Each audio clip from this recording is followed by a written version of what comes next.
ઓમ શ્રી ગણેશાય નમઃ. જય શ્રી કૃષ્ણ મિત્રો. રાજા દશરથ અને શનિદેવની ખૂબ જ સુંદર કથા છે. પૂરા ધ્યાનથી મનથી સાંભળજો.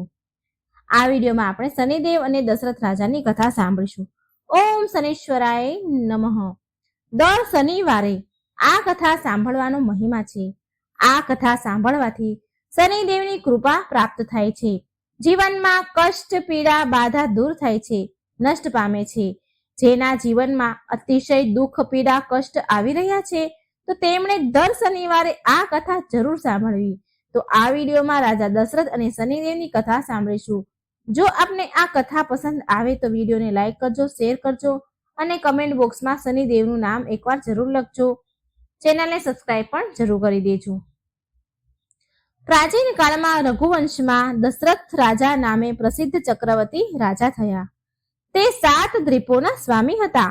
તેમના રાજ્યકાળમાં જ્યોતિષોએ શનિદેવ કૃતિકાના અંતિમ ચરણમાં જોઈને દશરથ રાજાને કહ્યું કે હવે શનિદેવ રોહિણીનું ભેદન કરી જશે. આને રોહિણી શકટ ભેદન કહેવામાં આવે છે. આ યોગ દેવતાગણ અને અસુર લોકો બંને માટે ભયજનક છે. આથી 12 વર્ષના ઘોર દુઃખદાયી દુષ્કાળ પડે છે. જ્યોતિષોની આ વાત દશરથ રાજા મંત્રીઓ સાથે બેઠા હતા તે સમયે સાંભળી હતી. આથી રાજા, મંત્રીઓ અને નગરજનો વ્યાકુળ બની ગયા. નગરો અને ગામોના વાસીઓ એકત્ર થઈ દશરથ રાજા પાસે આવ્યા અને આવી પડનાર વિપત્તિમાંથી ઉગારવા પ્રાર્થના કરી. પોતાના નગરજનોની વ્યાકુળતા જોઈને રાજા દશરથ વશિષ્ઠ ઋષિ અને મુખ્ય બ્રાહ્મણોને ઉદ્દેશીને કહેવા લાગ્યા કે હે વિપ્રવરો, આ સમસ્યા કઈ રીતે ઉકેલવી તે અંગે મને કોઈ માર્ગદર્શન બતાવો. અને આ સાંભળી વશિષ્ઠ ઋષિ બોલ્યા, હે રાજન, પ્રજાપતિના આ નક્ષત્ર રોહિણીમાં જો શનિ શકટ ભેદન કરે તો પ્રજા દુખી થઈ જશે. આ યોગના દુષ્પ્રભાવને તો નષ્ટ કરવા બધા ઇન્દ્રાદિક દેવતાઓ પણ સમર્થ નથી. વશિષ્ઠજીના વચન સાંભળીને રાજા તો ચિંતિત થઈ ગયા. એમને ચિંતા થવા લાગી. પછી તેમણે નિશ્ચય કર્યો કે આ ભયજનક સ્થિતિને નિવારણ માટે કંઈક તો કરવું જોઈએ. થોડો વિચાર કરી અંતે તેઓ ઊભા થયા અને પોતાના દિવ્ય ધનુષ્ય તથા દિવ્ય આયુધો લઈ રથમાં બેસી તીવ્ર ગતિથી રથ ચલાવતા નક્ષત્ર મંડળમાં પહોંચી ગયા.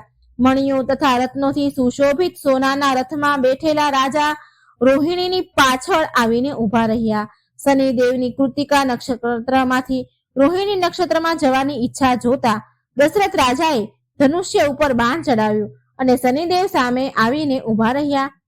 ઓચિંતા સહસ્ત્ર દશરથ રાજાને જોઈને શનિદેવ ભય પામ્યા અને દશરથ રાજાને પૂછ્યું, હે રાજન, મારાથી તો દેવતા, અસુર, મનુષ્ય, સિદ્ધ, વિદ્યાધર, સર્પ આદિ બધા જીવો ભય પામે છે.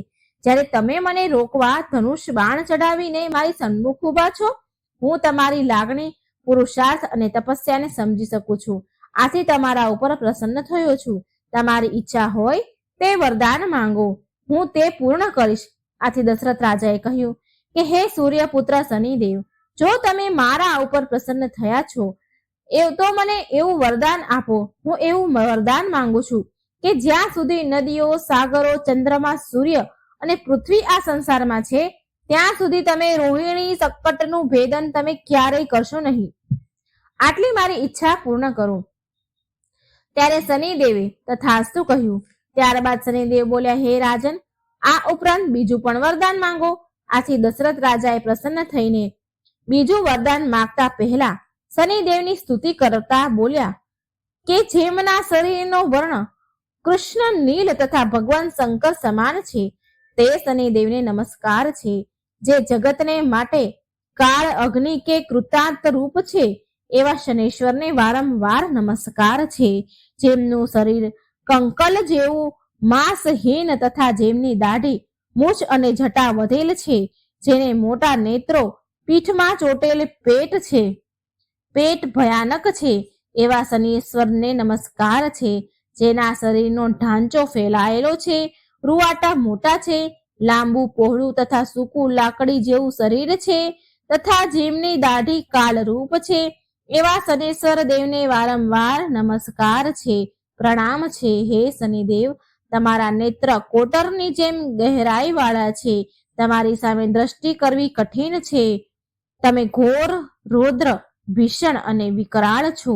બલિમુખ એવા બધું ભક્ષણ કરનાર એવા સૂર્યનંદન ભાસ્કર પુત્ર અભય દેહ વાળા તમને નમસ્કાર છે.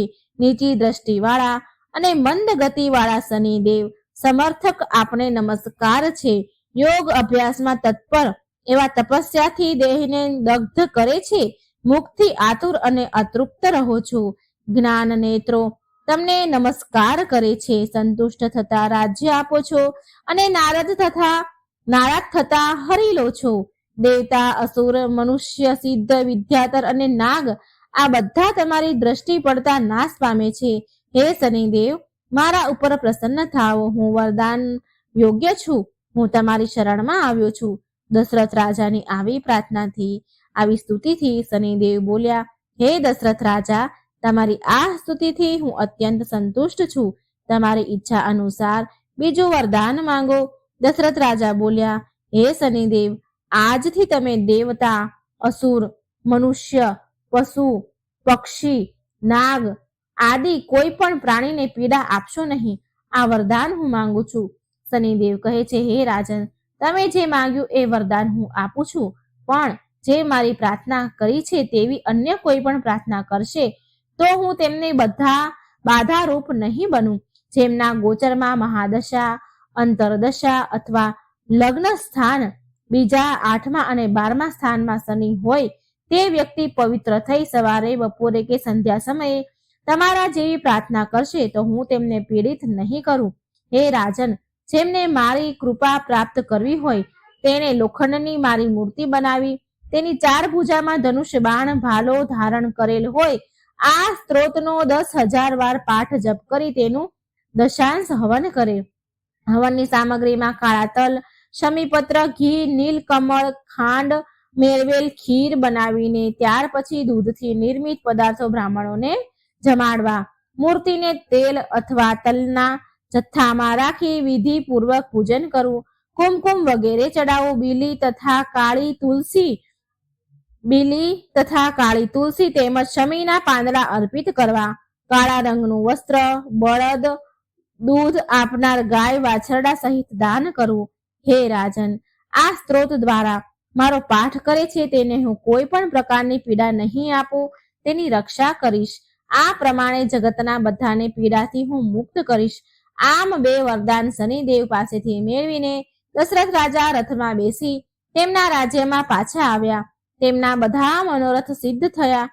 જે વ્યક્તિ શનિદેવના 10 નામો છે, જે એના નામ આ પ્રમાણે છે: કોણસ્થ, પિંગલ, બબ્રુ, કૃષ્ણ, રોંદક, યમ, સૌરી, શનેશ્વર, મંદ અને પીપળાશ. પીપળાના ઝાડ નીચે બેસીને જો આ 10 નામના જાપ કરે તો તેને કોઈ પણ પીડા થશે નહીં. અકાળ મૃત્યુથી ઉદ્ધાર થશે તેનો. આ માટે તલના તેલથી સ્નાન કરવું, ધાન્ય, અડદ, લોખંડ તથા સોનાનું દાન કરવું. આ સ્ત્રોતનો પાઠ કરવાથી અર્થ, કામ, સુખ અને આરોગ્યની પ્રાપ્તિ થાય છે. તો મિત્રો, આ હતી રાજા દશરથની અને શનિદેવની કથા. પ્રત્યેક વ્યક્તિને શનિના દુષ્પ્રભાવથી બચવું જોઈએ એના માટે ઘણા ઉપાય ભગવાને બતાવ્યા છે. પ્રત્યેક વ્યક્તિને શનિદેવના દુષ્પ્રભાવ ભોગવવા જ પડે છે. આ દિવસોમાં ધૈર્ય ગુમાવવું નહીં, પરંતુ પ્રયત્નપૂર્વક શનિદેવની ઉપાસનાનો આરંભ કરવો. શનિદેવે પ્રસન્ન થઈને તેને કષ્ટ નહીં આપે. દર શનિવારે શ્રી શનિ ચાલીસાના પાઠ કરવા, શનિ મંત્રના જપ કરવા, શનિનો શાંતિ પાઠ કરવો, શનિદેવની સ્તુતિ કરવી. આ દરેક કાર્ય શનિવારે કરવાથી શનિદેવ પ્રસન્ન થશે. તેના ભક્તને જીવનમાં આવનાર દરેક કષ્ટ, દુઃખ, બાધા, પીડા, રોગ આદિનો નાશ કરશે. તેના જીવનમાં સુખ, શાંતિ, સમૃદ્ધિનો વાસ કરશે. તો મિત્રો, આ હતી શનિદેવ અને દશરથ રાજાની કથા. જો મિત્રો તમને વિડીયો સારો લાગે તો લાઈક અને શેર જરૂર કરજો અને આ ચેનલને સબસ્ક્રાઈબ કરવાનું ભૂલશો નહીં. ભગવાનની વાર્તાઓ શેર કરવાથી જો કોઈને સાંભળવા મળે છે આપણા થકી તો પણ આ એક પુણ્યનું જ કામ છે. તો મિત્રો, લાઈક અને શેર આ વાર્તાને જરૂર કરજો. આજે આપણે શનિવારે સાંભળવામાં આવતી શનિદેવની કથા સાંભળીશું. ખૂબ જ સુંદર કથા છે અને શનિદેવની સાડાસાતીથી લોકો કેમ ડરે છે, જે ન ડરવું જોઈએ એ વિશે પણ આપણે જાણીશું. તો પૂરા ધ્યાનથી મનથી આ વિડીયો સાંભળજો. શનિદેવની કૃપા મેળવવા માટે કૃપા કરી અંત સુધી જોડાયેલા રહેજો. જો તમે આ કથા સાંભળી જ રહ્યા છો તો પૂરી સાંભળજો. ભક્ત મિત્રો, ચાલો સાંભળીએ શનિદેવની કથા. પુરાણો અનુસાર ભગવાન શનિદેવનું બીજું નામ કૃષ્ણ પણ છે, જે સ્વયં ભગવાન શ્રી કૃષ્ણએ શનિદેવથી પ્રસન્ન થઈને, તેની તપસ્યાથી પ્રસન્ન થઈને તેમનું નામ કૃષ્ણ રાખ્યું હતું. પ્રિય ભક્તો, શ્રી કૃષ્ણ ભગવાનને પૂજવાથી તથા કીર્તન ભજન સાંભળવાથી પણ ભક્તો પર શનિદેવની કૃપા હંમેશા રહે છે. શનિવારના દિવસે કોઈ પણ ભક્તગણ આ કથા સાંભળે છે તો એના પર શનિદેવ સહિત શ્રી કૃષ્ણ ભગવાન તથા હનુમાનજીની પણ કૃપા રહે છે. તેમની બધી જ મનોકામના પૂરી થાય છે. પરિવારમાં સુખ શાંતિ આવી રહે છે, શાંતિ બની રહે છે. તેને સાડાસાતીની પીડા નથી સતાવતી. જો તમે ભક્તો આ કથા સાંભળી રહ્યા છો તો પૂરી સાંભળજો. કથાને અડધી છોડીને શ્રી કૃષ્ણ તથા શનિદેવનો અનાદર ન કરતા. જય શનિદેવ. ઓમ નમઃ શિવાય. મિત્રો, આપણે એ કથા સાંભળીશું કે ઓમ કૃષ્ણાય નમઃ મંત્રનો જાપ કરવા વાળા ભક્તનું શનિદેવ કલ્યાણ કેવું કરે છે, કેવી રીતે કલ્યાણ કર્યું. જે ભક્તગણ આજે દુર્લભ રહસ્યમય કથા સાંભળે છે એને મન ઈચ્છિત ફળની પ્રાપ્તિ થાય છે, એની હરેક મનોકામના પૂરી કરે છે ભગવાન. તેને શનિદેવની સાડાસાતીની દશા નથી સતાવતી. તો ભગવાન શનિદેવની કૃપા મેળવવા માટે તમે બધા આ કથાને બહુ શ્રદ્ધા અને ખુશ મનથી સાંભળજો. વિડીયો સારો લાગે તો મિત્રો લાઈક કરજો, શેર કરજો અને આ ચેનલને સબસ્ક્રાઇબ કરવાનું મિત્રો ભૂલશો નહીં. નર્મદા નદીના કિનારે એક ગામમાં બહુ મોટા સાહુકારનો પરિવાર રહેતો હતો. સાહુકારનું મૃત્યુ થઈ ચૂક્યું હતું. ઘરમાં સાહુકારની પત્ની અને તેના 2 દીકરા હતા અને મોટા દીકરાની વહુ હતી. સાહુકારનીનો નાનો દીકરો માનસિક રોગથી પીડાતો હતો. તેની માનસિક સ્થિતિ સારી ન હતી. સાહુકારની મોટી વહુ તારાને લગ્નના ઘણા વર્ષ વીતી ગયા છતાં પણ હજી સુધી તેને સંતાન થયા ન હતા. આ કારણથી તારાના મનમાં હંમેશા એક ડર રહેતો હતો કે ક્યાંક તેનો પતિ સંતાન મેળવવા માટે બીજા લગ્ન ન કરી લે. જો એનો પતિ બીજા લગ્ન કરી લેશે તો એને સોતનનું દુઃખ સહન કરવું પડશે. આવો ડર એના મનમાં હતો. તો પ્રિય ભક્તો, આ ડરથી તારાએ એક યોજના બનાવી, ષડયંત્ર રચ્યું અને તેણે તેના ઘરમાં કામ કરવા વાળી નોકરાણી ચંદાના તેના દિયર ચંદન સાથે વિવાહ કરવા માટે તેની સાસુ અને તેના પતિને મનાવી લીધા. ચંદા સ્વભાવથી બહુ જ દયાળુ હતી અને કૃષ્ણ ભક્ત હતી. એ બાળપણથી જ એ સાહુકારનીના ઘરે કામ કરતી હતી. તેનું પોતાનું કોઈ જ ન હતું. હવે ચંદાના લગ્ન માનસિક રોગી ચંદનથી કરાવી દીધા તારાએ. થોડા વર્ષ બાદ ચંદાને એક સુંદર પુત્ર થયો. ચંદાએ એક સુંદર પુત્રને જન્મ આપ્યો. પણ ચંદાની જેઠાણી તારાએ ચંદાનું એ બાળક છીનવી લીધું અને તે ચંદાને ઘરમાંથી ધક્કા મારીને બહાર કાઢી મૂકી અને તારાએ તેના પતિને પક્ષમાં કરી લીધો, એના વશમાં કરી લીધો. પ્રિય ભક્તગણો, બિચારો ચંદન એ તો માનસિક રોગી હતો, તો એ કરી પણ શું શકે. અને એ સાહુકારની પણ ઈચ્છવા એના મન હોવા છતાં પણ એ કંઈ કરી ન શકી.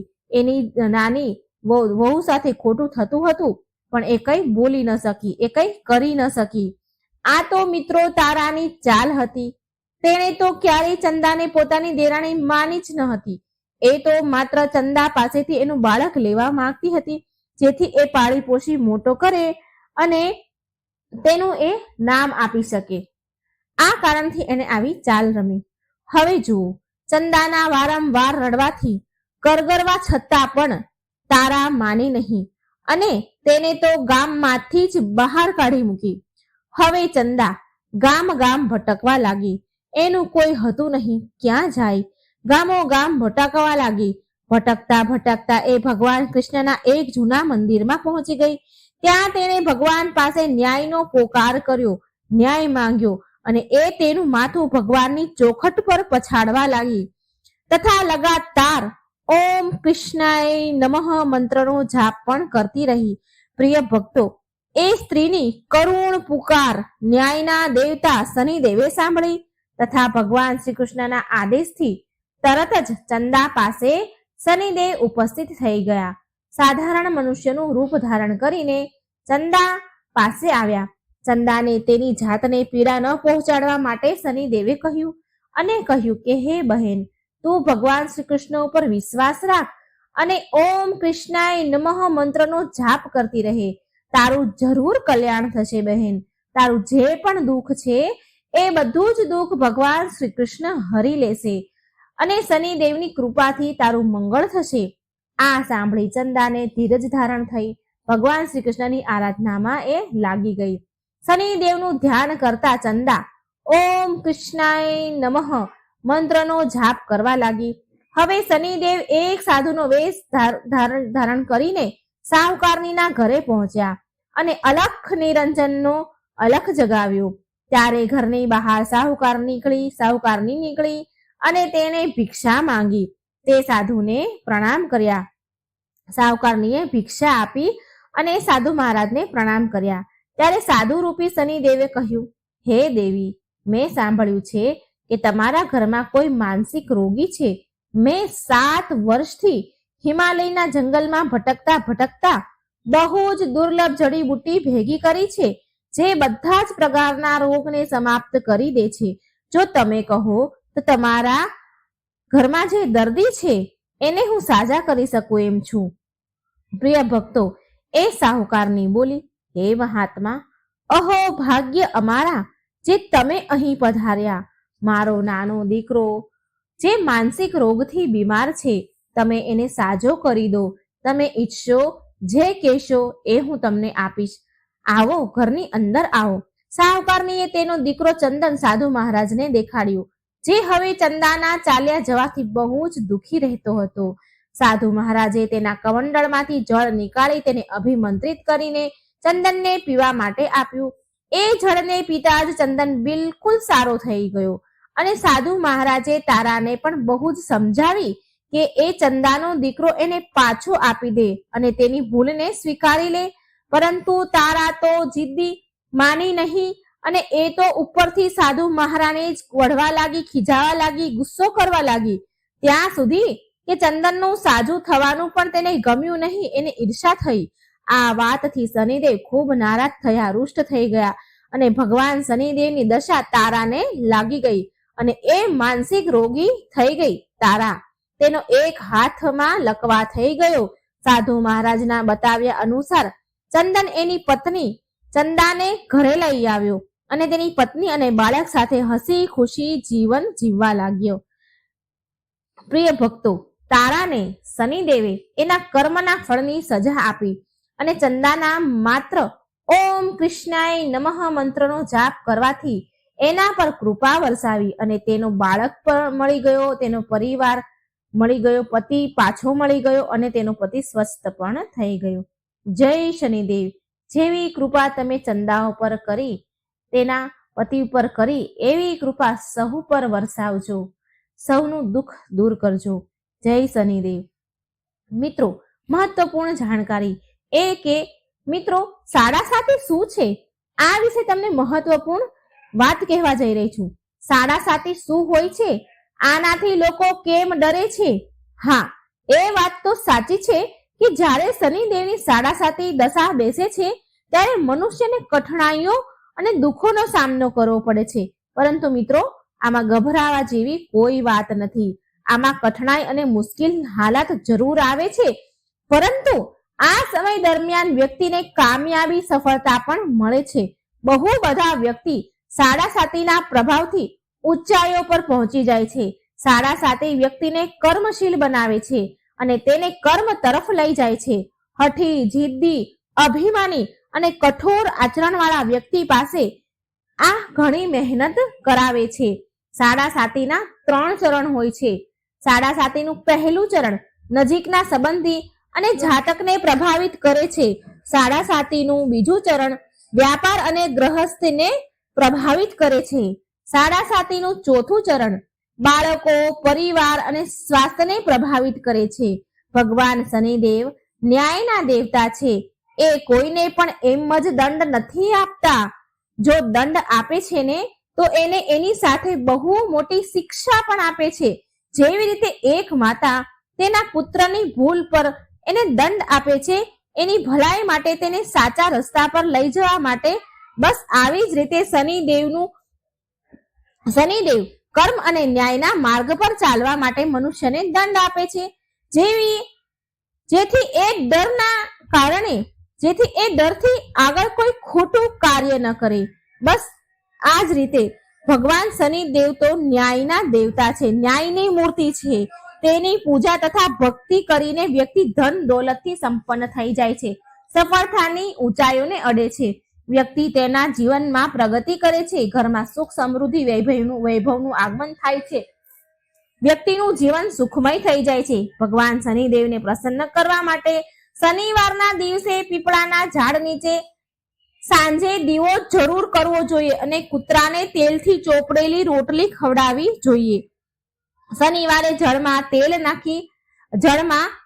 નાખી પીપળાના પાણી ચડાવવું જોઈએ. આનાથી શનિદેવ અત્યંત પ્રસન્ન થાય છે. ભગવાન શનિદેવને પ્રસન્ન કરવા માટે શનિવારના દિવસે પીપળાના ઝાડ નીચે સાંજે દીવો જરૂર કરવો અને કૂતરાને તેલથી ચોપડેલી રોટલી જરૂર ખવડાવી. શનિવારે જળમાં તલ નાખી પીપળાને પાણી ચડાવવું. આમ કરવાથી શનિદેવ અત્યંત પ્રસન્ન થાય છે અને મહામંત્ર ઓમ કૃષ્ણાય નમઃ મંત્રનો જાપ પણ કરવો જોઈએ. આનાથી શનિદેવ ખુશ થાય છે, એમની સાડાસાતીનો પ્રભાવ ઓછો પડે છે. તો મિત્રો, આ હતી શનિદેવની કથા. સાડાસાતીનું મહત્વ શું છે કે લોકો કેમ ડરે છે, એ બધું જ તમને આ વિડીયોમાં સમજાવ્યું. તમને વિડીયો સારો લાગે તો લાઈક અને શેર જરૂર કરજો. મિત્રો, મારી વાર્તા તમને કેવી લાગે છે એ મને એકવાર જરૂર જણાવજો, જેથી મારું પણ પ્રોત્સાહન વધે. તો બજરંગબલીની જય, હનુમાનજીની જય. એક ડોસીમાની આ વાર્તા છે. એક ડોસીમાં રોજ હનુમાનજીના મંદિરે જતા હતા. એ ચૂરમાનો લાડવો અને એક રોટલી લઈને મંદિરે રોજ આવે અને હનુમાનજીને એમ કહે કે કાંધે સોટી લાલ લંગોટી. આટલું કહેતા જ ડોસીમાં આટલું બોલે એની સાથે જ હનુમાનજી આવે અને ચૂરમાના લાડુ અને રોટલી ખાઈ લે. પછી ડોસી બોલે કે મેં તમને આપ્યું જવાનીમાં અને તમે મને આપજો ગઢપણમાં. પૂજા કર્યા બાદ તે ડોસીમાં પાછા ઘરે આવી જતા. એક દિવસ તેની વહુ બોલી, સાસુમાં, તમે રોજ લાડવો અને રોટલી લઈને ક્યાં જાઓ છો? ત્યારે ડોસીમાં બોલ્યા, વહુ, હું બાલાજીના મંદિરમાં જાઉં છું. તો વહુ બોલી, હવે મંદિરે જવાનું બંધ કરો, આ રોજ રોજ જવાનું બંધ કરો. સાસુમાં બિચારા દુઃખી થયા. એમણે કઈ જવાબ આપ્યો નહીં અને પછી તો સાસુમાં એણે કઈ ન ખાધું ન પીધું અને જઈને સૂઈ ગયા. સૂતા સૂતા એ ડોસીમાને 5 દિવસ થઈ ગયા. એક દિવસ તો હનુમાનજી એના સપનામાં આવ્યા અને બોલ્યા કે તમે મને આપ્યું જવાનીમાં, હું તમને આપું છું ગઢપણમાં. ત્યારે ડોસીમાં કહે છે, આજે તો તમે મને આપી રહ્યા છો, પણ રોજ કોણ આપશે? આટલું કહી હનુમાનજી બોલ્યા કે હું રોજ આપીશ. આ સાંભળીને ડોસીમાં તો ખુશ થઈ ગયા અને ચૂરમાનો લાડવો ખાઈ લીધો.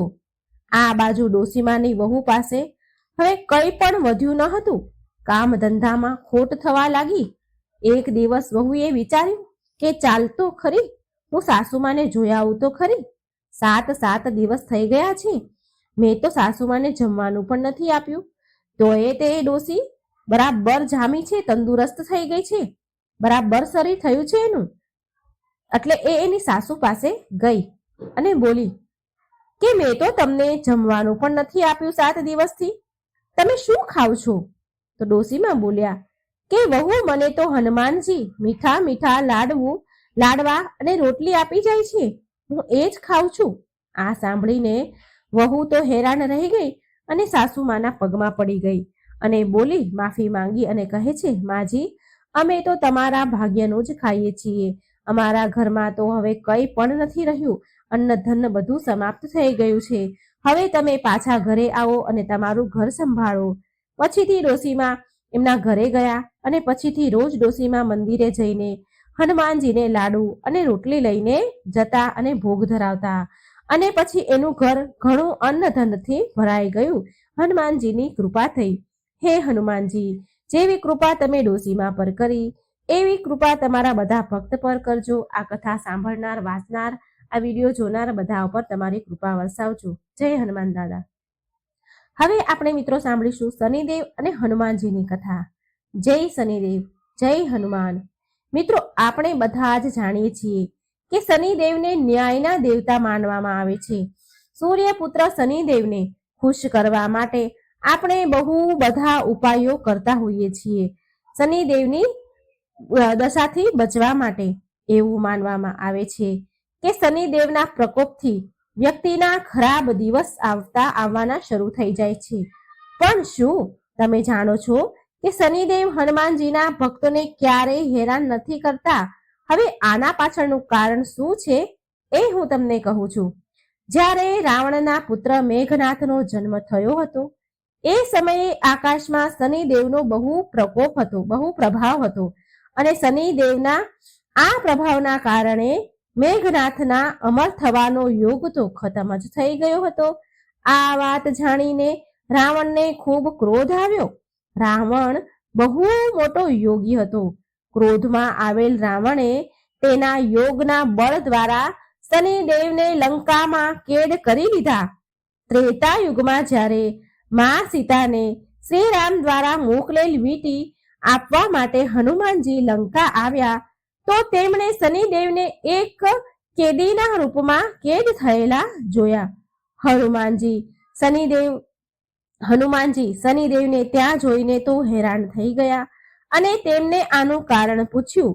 શનિદેવે એને બતાવ્યું હનુમાનજીને કે હું શનિદેવ છું. રાવણે એના યોગ બળથી મને અહીં કેદ કરી મૂક્યો છે. શનિદેવે હનુમાનજીને ત્યાંથી છોડાવવા માટે આગ્રહ કર્યો, વિનંતી કરી. ત્યાર પછી જ્યારે હનુમાનજીએ શનિદેવને રાવણથી મુક્તિ અપાવી તો શનિદેવ ખુશ થઈ ગયા અને હનુમાનજીને વરદાન માંગવા માટે કહ્યું. ત્યારે હનુમાનજીએ કહ્યું કે કળિયુગમાં જે પણ મારો ભક્ત હશે અને મારી આરાધના કરશે તો તમે તેને ક્યારેય પણ અશુભ ફળ નહીં આપો. ત્યાર પછીથી શનિવારે હનુમાનજીની પણ પૂજા કરવામાં આવે છે અને બધા જ હનુમાન ભક્તો પર શનિદેવની કૃપા રહે છે. કહેવાય છે કે લંકાથી પ્રસ્થાન કરતી વખતે શનિદેવે લંકા પર એમની વક્ર દ્રષ્ટિ નાખી હતી અને આ જ કારણથી રાવણ અને તેના પૂરા કુળનો યુદ્ધમાં નાશ થઈ ગયો હતો. આના સિવાય એક બીજી પણ એવી કથા છે કે એકવાર હનુમાનજી તેમના પ્રભુ શ્રી રામનું સ્મરણ કરી રહ્યા હતા. એ સમયે શનિદેવ ત્યાં આવી ગયા અને કહેવા લાગ્યા કે હવે કળિયુગ પ્રારંભ થઈ ગયો છે. આ યુગમાં હનુમાનજી તમારું શરીર દુર્બળ છે અને મારું શરીર બળવાન થઈ ગયું છે અને હવે હું તમારા શરીર પર સાડા સાતી બનીને આવી રહ્યો છું. શનિદેવને બિલકુલ અહેસાસ ન હતો કે હનુમાનજી રઘુવીરના પરમ ભક્ત છે અને એના શરીર પર કોઈ પણ પ્રકારની દશાનો કોઈ પણ પ્રકારનો પ્રભાવ થતો નથી, પડી શકે નહીં.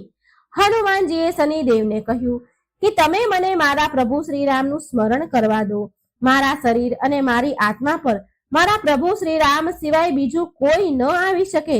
મારા શરીર અને મારી આત્મા પર પ્રભુ શ્રી રામનો જ વાસ છે. પણ શનિદેવ તો માન્યા નહીં. તેમણે કહ્યું કે પૂરી સૃષ્ટિ પર મારી દ્રષ્ટિ છે અને તમે આનાથી ન બચી શકો, તમે આનાથી દૂર ન રહી શકો. જ્યારે શનિદેવ માન્યા નહીં તો હનુમાનજી બોલ્યા કે તમે મારા શરીરમાં ક્યાં બેસવા માંગો છો શનિદેવ? તો શનિદેવે બહુ ગર્વ સાથે કહ્યું કે હું પહેલા 2.5 વર્ષ મસ્તક પર બેસીને બુદ્ધિને વિચલિત કરું છું. બીજા 2.5 વર્ષ હૃદયમાં બેસીને હું મનુષ્યને અભદ્ર દુષ્ટ બનાવી દઉં છું અને છેલ્લા 2.5 વર્ષ હું પગમાં બેસીને તેને ભટકાવું છું. અને શનિદેવના માન્યા નહીં અને હનુમાનજીના મસ્તક પર આવીને બેસી ગયા. તો હનુમાનજીએ એમના માથા ઉપર એક પર્વત મૂકી દીધો. આ જોઈ શનિદેવ ગભરાઈ ગયા અને તેમણે કહ્યું, હનુમાનજી તમે આ શું કરી રહ્યા છો? હનુમાનજીએ જવાબ આપ્યો કે હું મારી ખંજવાળ મટાડી રહ્યો છું, મને ખંજવાળ આવી રહી છે. આમ કહીને હનુમાનજીએ એક બીજો પર્વત એના માથા ઉપર મૂક્યો. તો શનિદેવ બોલ્યા, હનુમાનજી તમે આને ઉતારો, હું તમારી વાત માનવા તૈયાર છું. તો ફરી હનુમાનજીએ એક ત્રીજો પથ્થર તેમના માથા ઉપર મૂકી દીધો. હવે શનિદેવ ગભરાઈ ગયા અને બોલ્યા કે હું ક્યારે તમારી આસપાસ પણ નહીં આવું. તો ફરી પાછા હનુમાનજીએ એક ચોથો પર્વત તેમના માથા ઉપર મૂક્યો. હવે શનિદેવને કઈ સમજાતું ન હતું. શનિદેવ હનુમાનજીને કહેવા લાગ્યા કે હું ન ક્યારે તમને હેરાન કરીશ અને ન તમારા ભક્તોને હેરાન કરીશ. મિત્રો, આ જ કારણ છે કે હનુમાનજીના ભક્તોને શનિદેવ ક્યારેય હેરાન નથી કરતા. મિત્રો, જો તમે પણ હનુમાનજીની આરાધના કરો છો તો તમારે પણ શનિદેવથી ભયભીત થવાની જરૂર નથી. શનિદેવ એમની કૃપા તમારા પર હંમેશા રાખશે. જય શનિદેવ. શનિદેવની એક અન્ય કથા. એક ગામમાં એક બ્રાહ્મણ તેના પરિવાર સાથે રહેતો હતો. એકવાર જ્યારે તે સૂઈને ઉઠ્યો તો એ બહુ ચિંતામાં હતો. તે તેના પત્નીને પૂછે છે, એટલે તેની પત્નીએ એને પૂછ્યું. જ્યારે બ્રાહ્મણ ઉઠ્યા તો ચિંતામાં હતા તો એની પત્નીએ પૂછ્યું કે તમે સવારમાં કઈ ચિંતામાં ડૂબ્યા છો? શું ચિંતા છે? તો બ્રાહ્મણ બોલ્યા કે આજકાલ મને સપનામાં રોજ એક વ્યક્તિ નીલા એટલે કે વાદળી કપડાં પહેરેલા દેખાય છે અને કહે છે કે હું તને લાગીશ. આ સાંભળી તેની પત્ની બોલી, અરે આ તો શનિદેવ છે અને તમારા ઉપર શનિની દશા લાગવાની છે. હવે જ્યારે એ તમારા સપનામાં આવે ને તો તમે એમ કહેજો કે લાગી જાઓ, પણ સવા પહોરથી વધારે હા ન ભરતા, હા ન કહેતા. બીજા દિવસે બ્રાહ્મણને રાતમાં એવું જ સપનું આવ્યું. એટલે બ્રાહ્મણ બોલ્યા, લાગી જાઓ. તો શનિદેવ બોલ્યા, બ્રાહ્મણ હું 7.5 વર્ષ સુધી લાગીશ. બ્રાહ્મણ બોલ્યા, નહીં મહારાજ, આ તો મારાથી સહન નહીં થાય. તો શનિદેવ બોલ્યા, ઠીક છે, તો 5.5 વર્ષ માટે લાગીશ. તો બ્રાહ્મણ દેવ બોલ્યા, નહીં મહારાજ, નહીં, હું આ સહન નહીં કરી શકું. તો શનિદેવ ફરી બોલ્યા કે તો 2.5 વર્ષ લાગીશ. એટલે બ્રાહ્મણ બોલ્યા, મહારાજ આ પણ મારાથી સહન નહીં થાય. આમ કરતા કરતા શનિદેવ બોલ્યા, સવા પહોર માટે તો તારે મારી દશા સહન કરવી જ પડશે. પછી બ્રાહ્મણ હા પાડે છે અને સવાર ઉઠીને બ્રાહ્મણે તેની પત્નીને બધી વાત કહી અને બોલ્યા કે મને સવા પહોરની દશા લાગી છે. તું મને સોનાના 2 સિક્કા આપી દે. હું જંગલમાં જઈશ, ત્યાં બેસી અને પૂજા પાઠ કરીશ અને સમય પૂરો થવા પર પાછો આવી જઈશ. તું ઘરે જ રહેજે, બાળકોને પણ બહાર ન જવા દેતી, કોઈની સાથે ઝઘડો પણ ન કરતી. આમ કહી બ્રાહ્મણ જંગલમાં ચાલ્યા ગયા. ત્યાં પૂજા પાઠ કરવા લાગ્યા. એક પહોર તો આમ વીતી ગયો. બ્રાહ્મણે વિચાર્યું કે એક પહોર તો વીતી ગયો, હવે થોડી જ વારમાં આ બીજો જે સમય બાકી છે એ રસ્તામાં જ કપાઈ જશે. આમ વિચારીને એ બ્રાહ્મણ ઘર તરફ આગળ વધ્યા. પરંતુ શનિની દશાથી કોણ બચી શક્યું છે? શનિદેવે રસ્તામાં તરબૂચનું ખેતર મૂકી દીધું. બ્રાહ્મણ વિચારે છે કે બાળકો માટે તરબૂચ લઈ જાઉં. બ્રાહ્મણે તરબૂચના જે ખેતરના માલિક હતા એને અવાજ આપ્યો, બોલાવ્યા, પણ એ માળી આવ્યો નહીં. તો બ્રાહ્મણે એક સોનાનો સિક્કો ત્યાં મૂકી દીધો અને 2 તરબૂચ તોડી લીધા અને તેના થેલામાં મૂકીને આગળ વધ્યા. શનિદેવ રાજાના સૈનિકોના વેશમાં આવ્યા. રાજાના સૈનિકોનો વેશ ધર્યો અને આવ્યા અને બોલ્યા, બ્રાહ્મણ આ તારા થેલામાં શું છે? બ્રાહ્મણ બોલ્યા કે તરબૂચ છે, તરબૂચ તોડીને લાવ્યો છું મારા છોકરાઓ માટે. સૈનિક બોલ્યા, ખોલીને બતાવો. જેવા બ્રાહ્મણ થેલો ખોલે છે કે તરબૂચની જગ્યાએ રાજાના છોકરાના માથા દેખાયા. એ સૈનિકો બ્રાહ્મણને પકડીને રાજા પાસે લઈ ગયા અને કહ્યું કે આ બ્રાહ્મણે તમારા બંને પુત્રને મારી નાખ્યા છે. આ થેલામાં એમના માથા છે. રાજાના તો હોશ ઉડી ગયા. રાજા બોલ્યા, આ બ્રાહ્મણને ફાંસી પર લટકાવી દો. બ્રાહ્મણને ફાંસી દેવાની તૈયારી થવા લાગી. તો બ્રાહ્મણ બોલ્યા કે મારે પૂજા પાઠ મને કરી લેવા દો, પછી તમે મને ફાંસીએ ચડાવી દેજો. આ મારી છેલ્લી અંતિમ ઈચ્છા છે. રાજા બોલ્યા, ઠીક છે, એમને પૂજા કરવા દો. હવે બ્રાહ્મણની દશાનો જે થોડો સમય બાકી હતો, વધ્યો હતો, એ પૂજા પાઠમાં પૂરો થઈ ગયો. રાજાના બંને છોકરા શિકાર રમવા ગયા હતા તો એ રમીને પાછા આવી ગયા અને એને જોઈને રાજા તો હેરાન થઈ ગયા. એમણે વિચાર્યું કે આ શું, મારા છોકરા તો જીવતા છે. રાજાએ બ્રાહ્મણની ફાંસી રોકી દીધી અને બોલ્યા કે બ્રાહ્મણ, તમે આ શું જાદુ ટોના કર્યું છે? બ્રાહ્મણ બોલ્યા, મહારાજ, મેં કોઈ જાદુ નથી કર્યું. આ તો મારા ઉપર શનિની દશા લાગી હતી અને આ જ કારણથી, આ જ પરિણામથી આવું બધું મારી સાથે બન્યું. આ બધું એનું જ પરિણામ છે. રાજાએ પૂછ્યું કે દશા લાગે તો શું ઉપાય કરવો જોઈએ? બ્રાહ્મણ બોલ્યા કે જો રાજાને શનિની દશા લાગે તો કાળા હાથીનું દાન આપવું જોઈએ. કોઈ શેઠને કે કોઈ સાહુકારને દશા લાગે તો કાળા ઘોડાનું દાન કરવું જોઈએ. સાધારણ ગ્રહસ્થ મનુષ્યને દશા લાગે તો એમને કાળા કૂતરાને તેલથી ચોપડેલી રોટલી આપવી જોઈએ. પીપળાના ઝાડને પાણી રેડવું જોઈએ અને કથા વાર્તા કરવી જોઈએ. પછી રાજાએ બ્રાહ્મણને છોડી દીધા. બ્રાહ્મણ ઘરે પહોંચ્યા તો એની પત્નીએ પૂછ્યું કે થેલામાં શું છે? તો બ્રાહ્મણ બોલ્યા કે તરબૂચ લાવ્યો છું બાળકો માટે. પત્નીએ થેલો ખોલીને જોયું તો તરબૂચની જગ્યાએ ધન ભર્યું હતું. પત્નીએ પૂછ્યું કે આટલું બધું ધન ક્યાંથી લાવ્યા? તમને તો શનિની દશા લાગી હતી ને?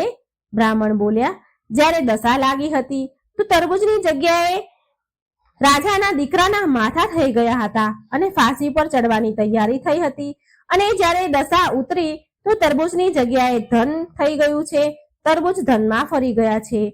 હે શનિ મહારાજ, જેવી દશા બ્રાહ્મણની દશા લાગી હતી ત્યારે થઈ હતી એવી દશા કોઈના ઉપર ન કરતા અને જેવી દશા બ્રાહ્મણની દશા ઉતરી ત્યારે થઈ હતી એવી કૃપા બધા ઉપર કરજો. બોલો શનિ મહારાજની જય. ભગવાન શિવ પણ શનિની વક્ર દ્રષ્ટિથી નતા બચી શક્યા. ભગવાન શિવ પર પણ પડી હતી શનિદેવની વક્ર દ્રષ્ટિ. સરસ મજાની કથા છે મિત્રો, સાંભળો. આ કથા ભગવાન ભોળાનાથની અને શનિદેવની છે.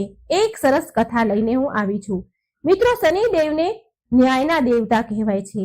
પોતાના જીવન કાળમાં દરેક વ્યક્તિને શનિદેવની વક્ર દ્રષ્ટિનો સામનો કરવો જ પડે છે. નવગ્રહોમાં શનિદેવ સૌથી ધીરે ચાલવા વાળા ગ્રહ છે અને આ બધા રાશિઓનું ભ્રમણ કરવા માટે 30 વર્ષનો સમય લગાડે છે શનિદેવ. મનુષ્ય, દેવતા, દાનવ, ઋષિ મુનિ બધાને જ આમની વક્ર દ્રષ્ટિનો સામનો કરવો પડે છે. ત્યાં સુધી કે એકવાર ભગવાન શિવને પણ શનિદેવની વક્ર દ્રષ્ટિનો સામનો કરવો પડ્યો હતો. એક કથા અનુસાર શનિદેવ ભગવાન શંકરના ઘરે કૈલાસ પર્વત પર પહોંચ્યા અને શનિદેવે ભોળાનાથને પ્રણામ કર્યા. ભોળાનાથ બોલ્યા, બોલો શનિદેવ, કેવી રીતે અહીં આવવાનું થયું? તો શનિદેવ બોલ્યા, સમયના ચક્ર અનુસાર કાલે મારી વક્ર દ્રષ્ટિ તમારા ઉપર પડવાની છે, એટલે કે કાલે હું તમારી રાશિમાં ભ્રમણ કરીશ. શનિદેવની વાત સાંભળીને ભોળાનાથ હેરાન થયા અને પૂછ્યું કે શનિ, તમે ક્યાં સુધી મારી રાશિ પર રહેશો? ત્યારે શનિદેવ બોલ્યા, પ્રભુ, સવા પહોર સુધી તમારા પર મારી દ્રષ્ટિ રહે. સવા પહોર સુધી મારી દ્રષ્ટિ તમારા ઉપર રહેશે. આમ કહી શનિદેવ ભોળાનાથને પ્રણામ કરી અને ચાલ્યા ગયા. હવે મહાદેવ મૂંઝાયા, વિચાર કરવા લાગ્યા કે મારે શનિની વક્ર દ્રષ્ટિથી બચવું પડશે. જો મારા ઉપર શનિની વક્ર દ્રષ્ટિ પડશે તો દેવો શું વિચારશે? મહાદેવ એક યોજના બનાવે છે કે કાલે સવારે હું શનિના આવતા પહેલા જ કૈલાસ છોડીને મૃત્યુલોક પર ચાલ્યો જઈશ અને કંઈક એવું કરીશ કે શનિની વક્ર દ્રષ્ટિથી હું બચી જઈશ. બીજા જ દિવસે ભગવાન ભોળાનાથ મૃત્યુલોકમાં ધરતી પર પહોંચ્યા અને એક હાથીનું રૂપ ધારણ કરી લીધું. હાથીના રૂપમાં મહાદેવને આખો દિવસ રહેવું પડ્યું. આમ તેમ ભટકતા એમણે જ્યારે એક નગરમાં પ્રવેશ કર્યો તો લોકો ડરવા લાગ્યા, ગભરાવા લાગ્યા અને હાથીને ભગાડવા લાગ્યા. હાથીના રૂપમાં જ એમને જળ અને અન્ન વધુ ભોજન ગ્રહણ કરવું પડ્યું. દિવસ ઢળ્યો.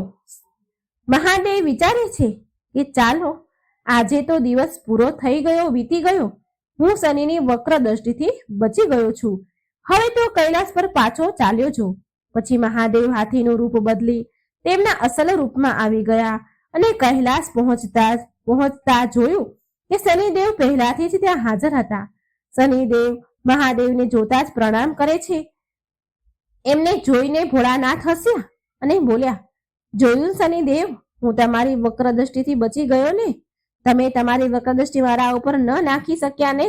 મહાદેવની વાત સાંભળી શનિદેવ બોલ્યા કે હે પ્રભુ, મારી વક્ર દ્રષ્ટિથી ન દેવ બચી શક્યા છે, ના મનુષ્ય બચી શક્યા છે, ન દાનવ બચી શક્યા છે, અને ના તમે પણ બચી શક્યા છો. મહાદેવ તો હેરાન થઈ ગયા સાંભળી અને બોલ્યા, કેવી રીતે શનિદેવ? તો શનિદેવ બોલ્યા, પ્રભુ, આ મારી વક્ર દ્રષ્ટિનો જ પ્રભાવ હતો કે તમે તમારું વાસ્તવિક સ્વરૂપ ત્યાગીને હાથીની યોનિમાં તમે ગયા. તમારે હાથીની યોનિમાં જવું પડ્યું, આમ તેમ ભટકવું પડ્યું, પશુ યોનિમાં જ તમારે અન્ન જળ ગ્રહણ કરવું પડ્યું, તમારું નિવાસ સ્થાન કૈલાસ છોડવું પડ્યું. મારી દ્રષ્ટિ જેવી તમારી ઉપર પડી એ જ પરથી તમને શનિ દશાના તમે પાત્ર બની ગયા હતા. આ સાંભળી મહાદેવ હસ્યા અને શનિદેવને ગળે લગાડ્યા અને બોલ્યા કે શનિદેવ, ખરેખર તમે મારા શિષ્ય કહેવાને યોગ્ય છો. સાથે એ વરદાન આપ્યું કે 9 ગ્રહોમાં તમારું સ્થાન શ્રેષ્ઠ હશે. જીવનમાં સારા કામ કરવા વાળા તમારાથી ભયભીત નહીં થાય અને જળમાં